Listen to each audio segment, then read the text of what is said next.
بسم الله الرحمن الرحیم و به نستعین. In the name of Almighty God. The rules of five vowel letters.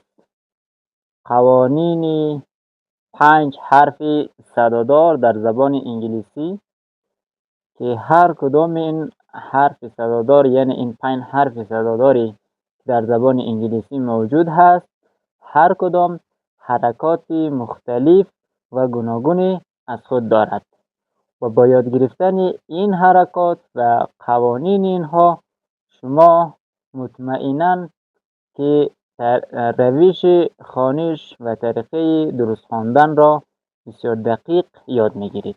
امیدواریم که تا آخر این ویدیو با ما باشید و این ویدیو را تا آخر یک بار، دو بار و چندین بار نگاه کنید تا قوانین دقیق را یاد بگیریم. قانون اول، حرف A. حرف A در قانون اول و دارای یک حرکت کوتاه می باشد.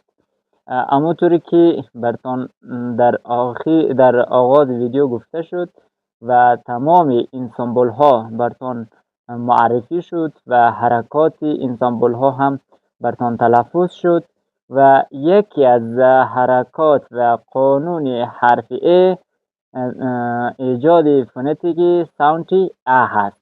این یکی از شورت ساوند ها یا ساوند های کوتاه هست که از حرف ا به وجود میاد، تلفظ می شود ا. باز هم براتون تلفظ میکنیم ا. چی زمانی این حرف ا به وجود میاد؟ بعد از حرف ا یک یا دو کانسونان بیاید. هرگاه بعد از حرف ا یک یا دو کانسونان بیاید، آنگاه هست که ما این حرف ا را باید ا بخوانیم. ا مثل کت که اینجا نوشتنش است کت و این هم فونتیکش یا تلفظش کت. بعد از حرف ا یک دانه کانسونان را مده.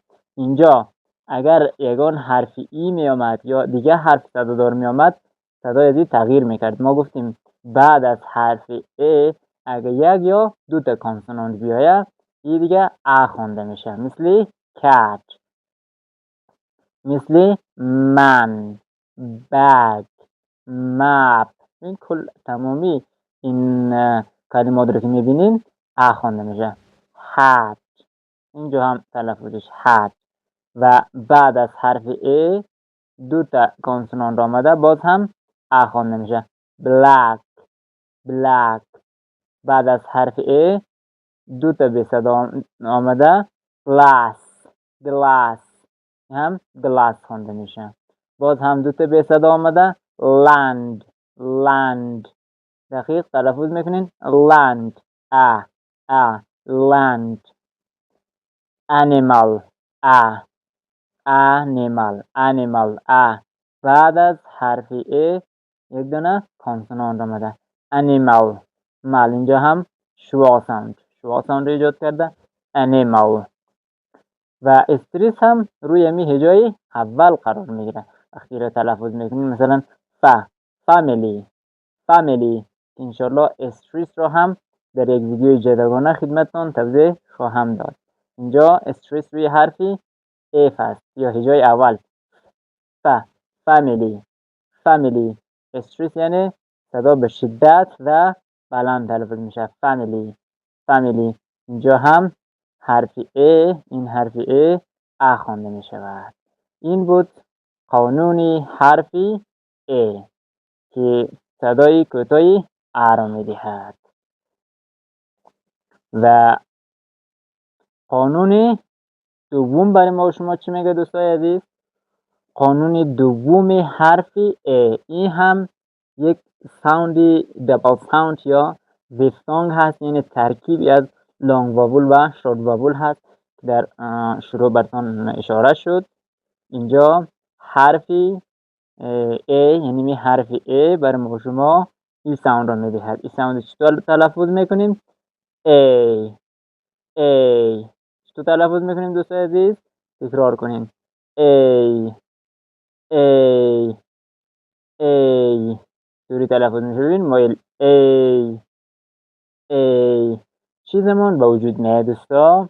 هرگاه حرف ای رو داشته باشین و بعد از حرف ای حرف کانسونانت باشد، بعد از کانسونانت اگر حرف ای داشتین آنگاه این حرف ای ساونتی ای میدهد.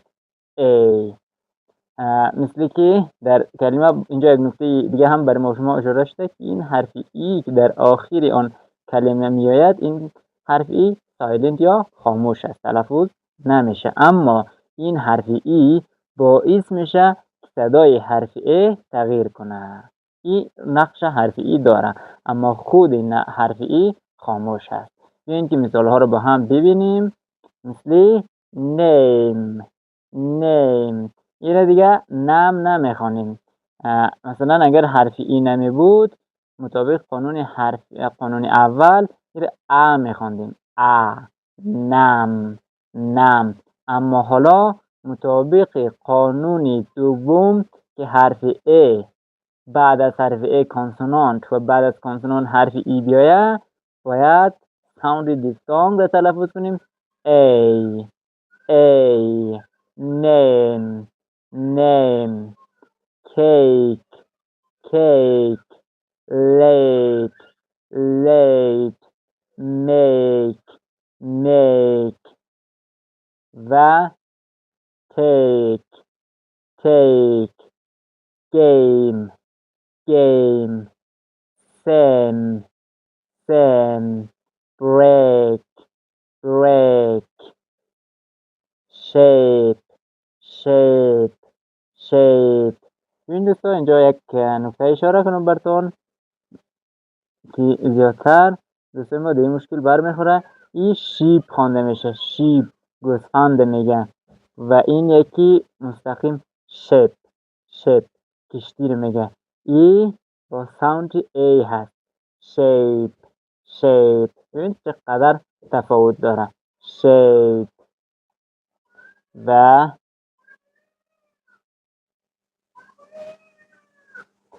بعدی اینجا آخرین مثال taste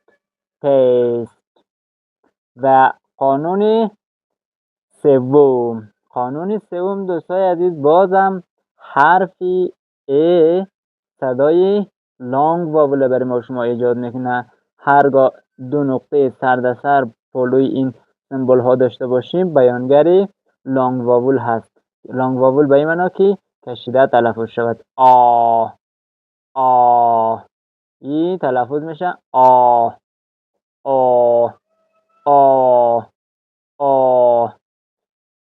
این چه زمان به وجود می آید؟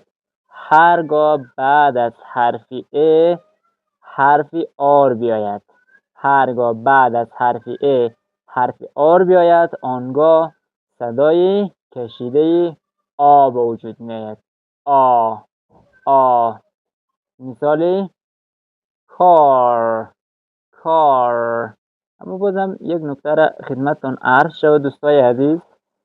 در لهجه امریکن هرگاه حرف آر بعد از واول ها بیاید که حالا بحث ما روی واول حرف ای هست، بعد از حرف ای اگر حرف آر بیاید حرف آر بسیار نازک تلفظ می شود، مثل کار. اما این بریتیش اکسنت در لهجه بریتیش دوستای عزیز هرگاه در لهجه بریتیش حرف آر بعد از واول ها بیاید، یعنی بعد از حرف واول ای اگر بیاید در اکثر جای ها سایلنت هست، یعنی حرف آر تلفظ نمیشه. مثل ببین ما در لهجه امریکن اگر تلفظ کنیم میگیم کار. بریتیش کا. اینجا فارم. امریکن بریتیش میشه فارم. American dark. British dark. Park. British park. این تفاوتی بین لهجه بریتیش و امریکن در واول ساوند آ. start. hard. heart heart card card و large large smart smart. نوت در نوت برای ما شما گفته در انگلیسی حرف R صدای واول را تغییر میدهد. همونطوری که شما دیدین صدای واولی حرف A را به فونتیک یا ساوندی کشیده یا ساوندی دراز تبدیل کرد که آ بود. آ. و قانون چهارم دوستای عزیز، حرف A به استریس هست، یعنی هیچ گونه استریس ندارد، یعنی در حقیقت شوا ساوند را برای ما تشکیل میدهد. یک از حرکات این حرف A یعنی تشکیل شوا ساوند هست. شوا ساوند یکی از معروفترین ساوند ها در زبان انگلیسی هست. It is very difficult for non-native speakers. اینجا تلفظ میشه که دو استریسی ندارد. ببین با هم مثال ها رو ببینیم. about ببینیم هیچ گونه استریس را در اینجا شما حس نمی کنیم. about again go alive around.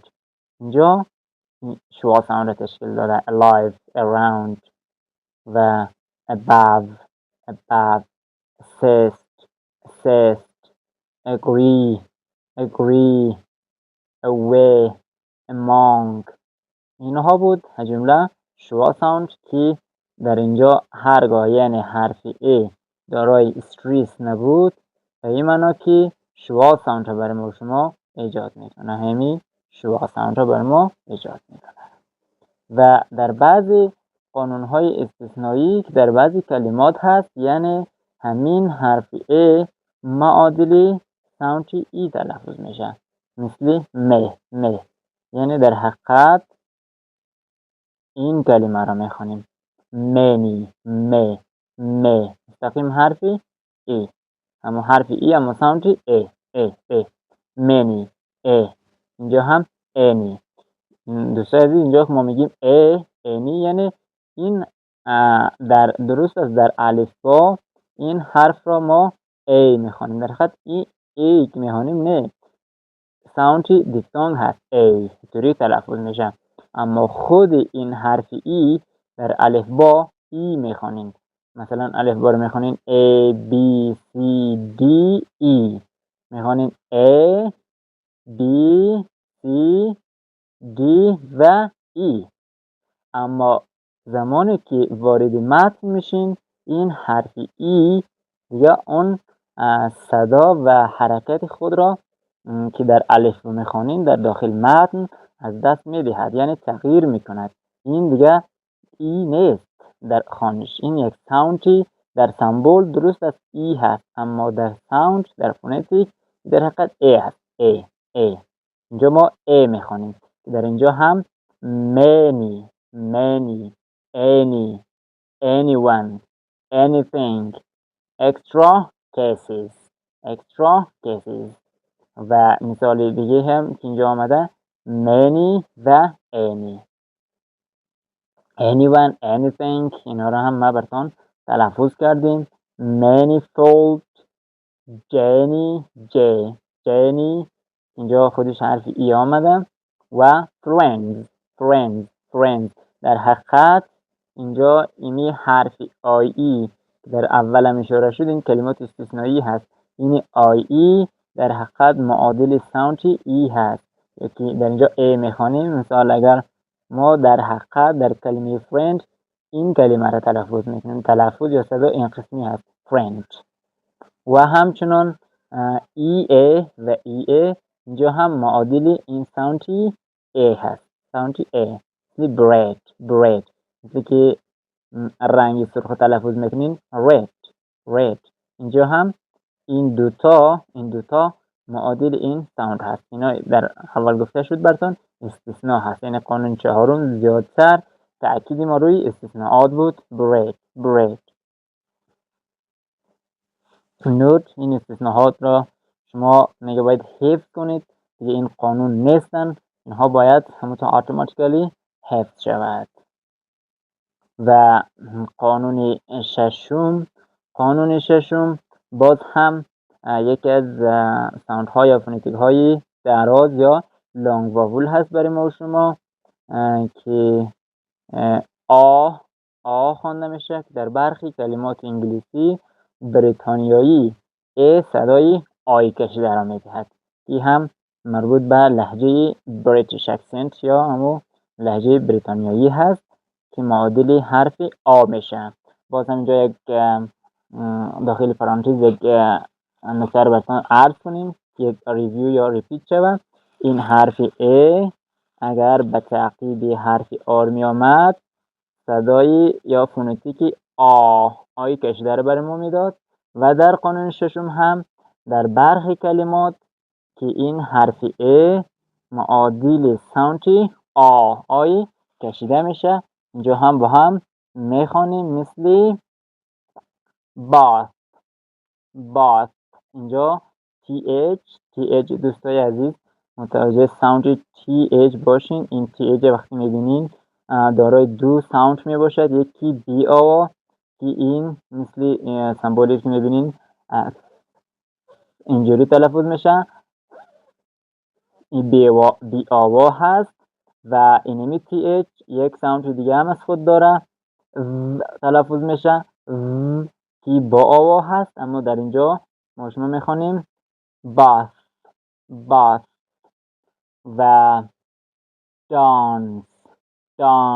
و این نکته یادتون باشد که در لهجه امریکن اکسنت این بیشتر از قانون اول پیروی میکند، چرا که به تعقیب دو تا کانسونانت آمده و ساوند ا میدهد. اما در لهجه بریتیش ساوند آ.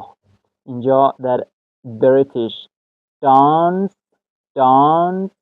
آ و در امریکن اکسنت دانس ساوند دانس.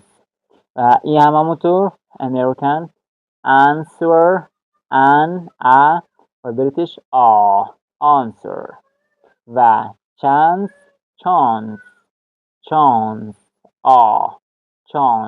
و class.